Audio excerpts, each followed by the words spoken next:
Hari ini, para Menteri Perwakilan Negara anggota IORA melakukan rapat tertutup.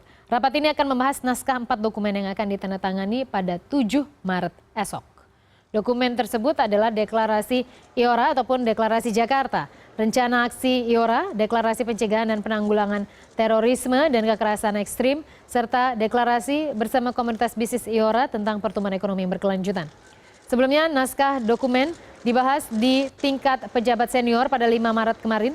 Deklarasi IORA akan fokus pada 6 bidang prioritas, diantaranya keamanan dan keselamatan di Samudra Hindia, penanggulangan perpindahan orang secara ilegal, dan pertukaran budaya serta wisata. Today, we will be having the first ever IORA Business Summit. We acknowledge that the role of private sectors is key to ensure the success of our objective in IORA, and therefore we have gathered business leaders from IORA members in order to promote concrete cooperation, especially in the economic field. Jakarta menjadi tuan rumah konferensi tingkat tinggi Indian Ocean Rim Association (KTT IORA) pada 5 hingga 7 Maret 2017.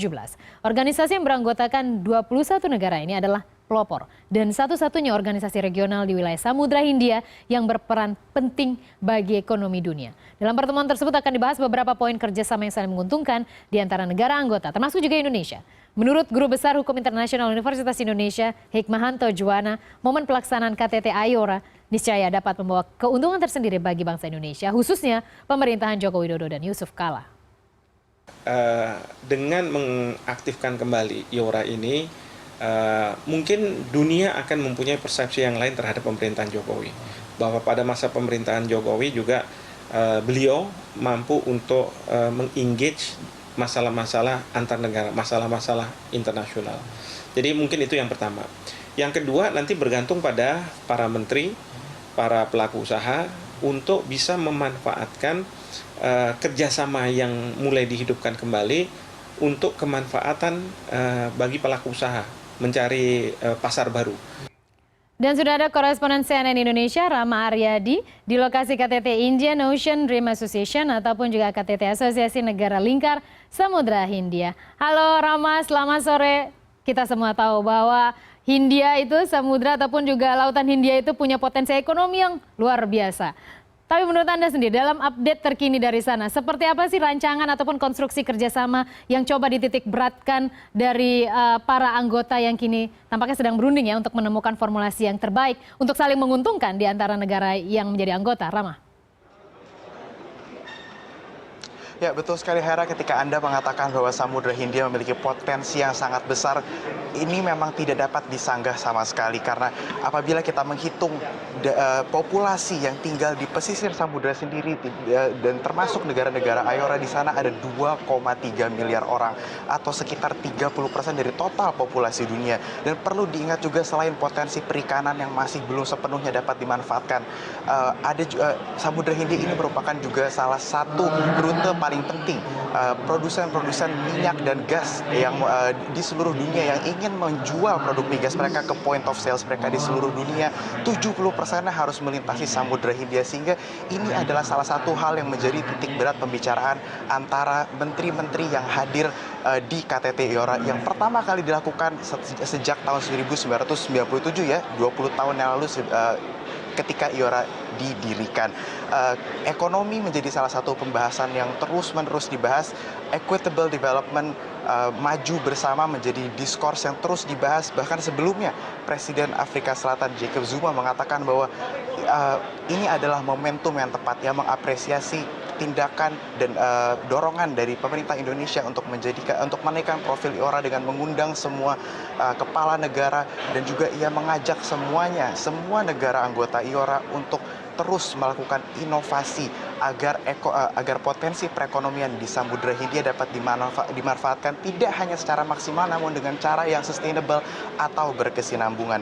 Di sesi berikutnya ada sesi mengenai pemberdayaan wanita di pesisir Samudra Hindia. Ini juga merupakan salah satu hal yang perlu kita catat karena statistik menyatakan bahwa wanita masih tertinggal ketika kita melihat income atau penghasilan per bulan mereka apabila dibandingkan dengan laki-laki, dan ini especially true benar sekali di daerah-daerah pesisir di mana mayoritas wanita adalah individu yang memproses hasil tangkap khususnya dari laut dan memberikan added value, sehingga peran mereka tidak dapat dilepaskan begitu saja, harus terus didorong dan terus didongkrak agar wanita dapat memberikan kontribusi yang sama seperti laki-laki.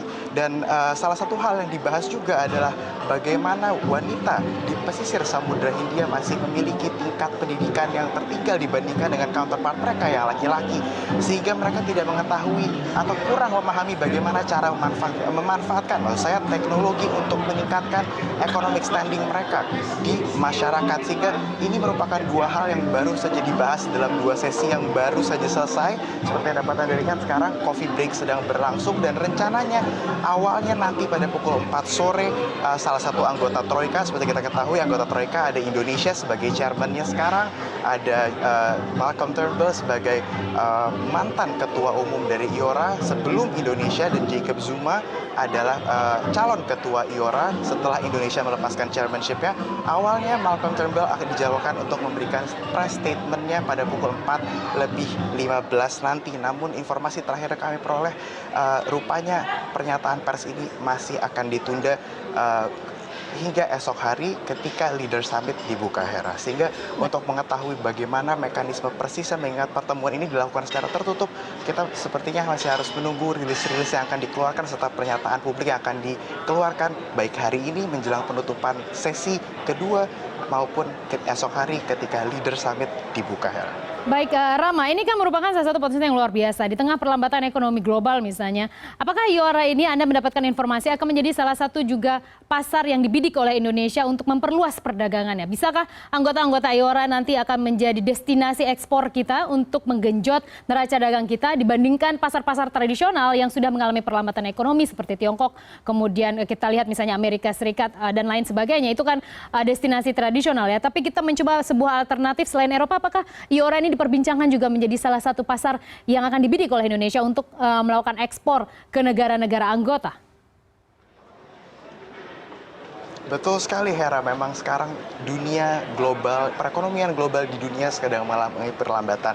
Namun apabila kita melihat profil negara-negara IORA dan negara-negara lain yang sedang berkembang, memang perekonomian mereka masih kecil dibandingkan dengan negara-negara lain. Nah, apabila kita melihat struktur dari anggota-anggota IORA sendiri, ekonomi yang terbesar bisa dibilang ada Indonesia, ada Afrika Selatan, dan ada India. Namun ekonomi-ekonomi lainnya ukurannya memang tidak seberapa, namun tidak bisa dilupakan bahwa pertumbuhan ekonomi mereka jauh di atas rata-rata perekonomian dunia sekarang yang terus melambat, tengah mengalami sedikit kontraksi. Sehingga memang negara-negara ini nantinya akan dijadikan destinasi untuk bisnis, ekspor, investasi, bahkan pembangunan infrastruktur. Maka oleh sebab itu, setelah Leader Summit ditutup, nantinya akan diadakan satu acara lagi, yaitu pertemuan antara pelaku bisnis dari seluruh negara IORA. Awalnya sekitar 150 peserta pelaku usaha yang diperkirakan akan hadir, namun ternyata animonya cukup tinggi sehingga informasi terakhir yang kami peroleh lebih dari 300 CEO dari perusahaan asing yang berbasis di negara-negara IORA ini direncanakan akan hadir pada tanggal 8, satu hari setelah nanti Leader Summit ditutup. Dan memang Indonesia akan terus melakukan upaya untuk menembus pasar-pasar tersebut. Kita sekarang sudah mulai melakukan beberapa gerakan ke destinasi-destinasi yang bukan merupakan destinasi tradisional seperti yang sudah Hera sebutkan tadi, Tiongkok, Amerika Serikat, dan Cina. Bahkan produk Indonesia sekarang sudah mulai menembus ke benua Afrika.